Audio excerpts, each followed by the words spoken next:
Karibu sana kuitazama Kipepeo Digital.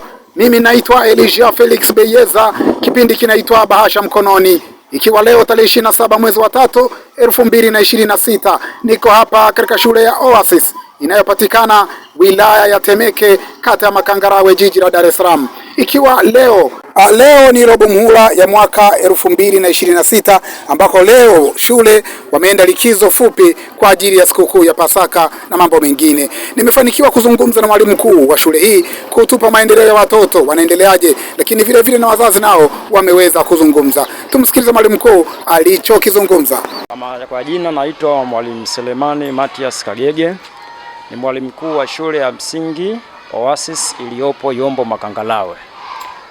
Nipo hapa kuzungumzia maendeleo ya term ya kwanza ambayo imeanza mwezi Januari hadi mwezi Machi. Nikiongelea kwa madarasa yote kuanzia darasa la awali mpaka darasa la 7 kwa robo muhula hii ya kwanza kuanzia mwezi Machi, mwezi wa kwanza hadi kufikia mwezi huu Machi, kwa maendeleo ya watoto angalau wamefanya vizuri hadi kufikia viwango vya kupata wastani wa A kwa madarasa yote. Kwa hiyo tunamshukuru Mungu kwa nafasi hii na uwajibikaji wa walimu ambao wamewezesha watoto wameweza kupata kiwango cha A. Kwa hiyo tunamshukuru Mungu sana. Lakini pia leo ni siku ya kipekee ambayo ni tarehe 27 mwezi wa 3.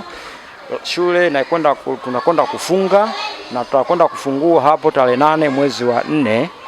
Kwa hiyo nipende kuwaambia wazazi ambao wamepata nafasi ya kuwaleta watoto wetu katika shule hii, kwa kweli wamepata nafasi ambayo ni ya kipekee sana. Vile vile tunapenda kuwaambia ndugu wazazi au walezi ambao bado wanahitaji nafasi, bado zipo kwa madarasa ya nasari la kwanza, la pili, la 3. Lakini pia kuna nafasi darasa la 5 na darasa la 6.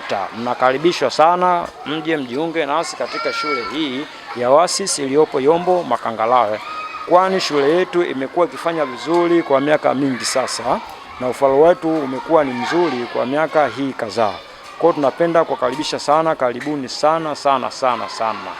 Mwaka huu tumefanikiwa kulianzisha pale tunafundisha lugha ya Kichina pamoja na lugha ya Kifaransa.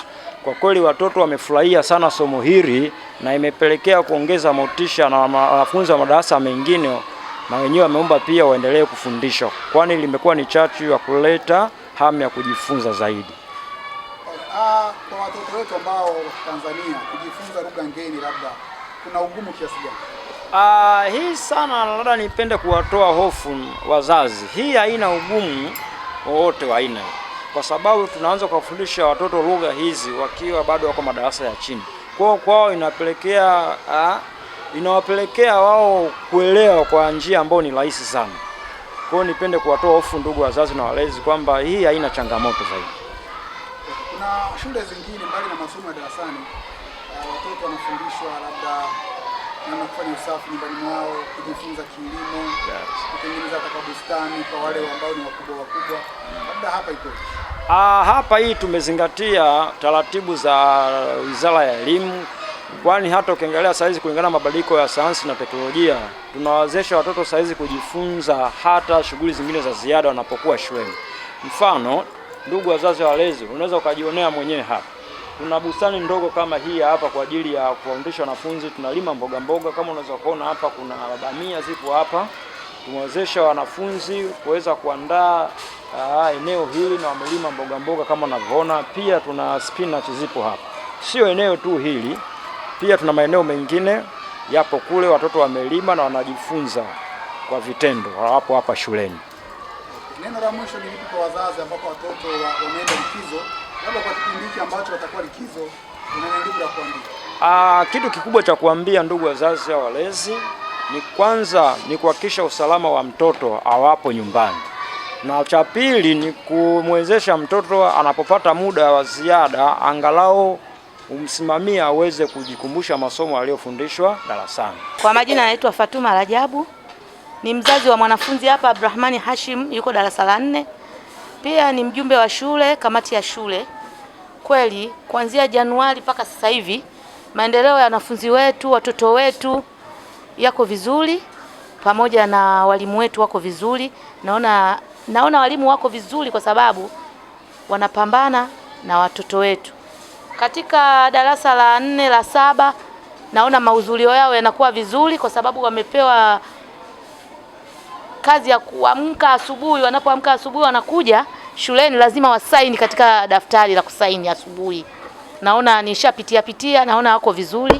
Japokuwa ni watoto wachache ambao naombeni wazazi wa darasa la 4 na la 7, lakini la 7 wanajitahidi. Ila wa darasa la 4 naombeni wazazi tuwe makini kwa watoto wetu wa darasa la 4 kwa sababu ndio darasa la mitihani.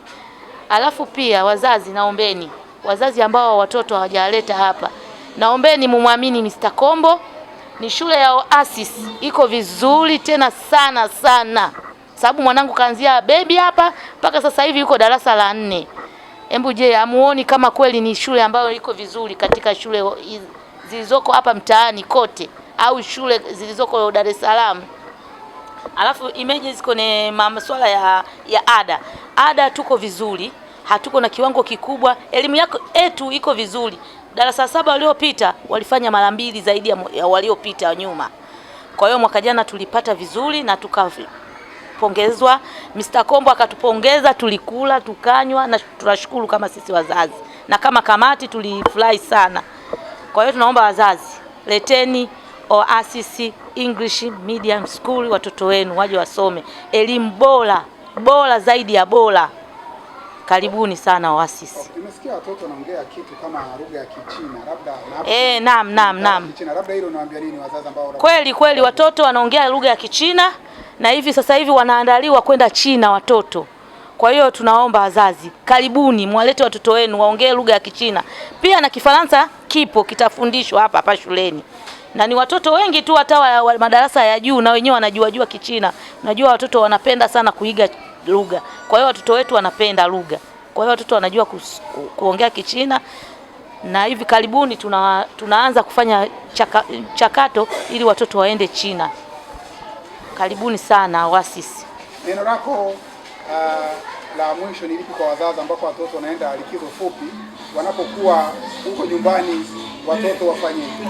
Mimi naomba wazazi, watoto wanapokuwa likizo, hebu tujaribu kuangalia mtoto yuko nyumbani, ana vitabu, ana madaftari. Hivi ajaribu mtoto kupitia wewe kama ni mzazi upo nyumbani. Naomba umuangalie. Hata kama wewe mzazi haupo, mtolee homework hata kidogo ili mtoto asipate kwenda kucheza nje, kupoteza ule muda.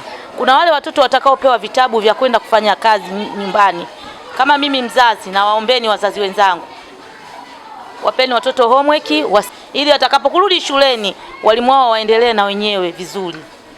Asanteni.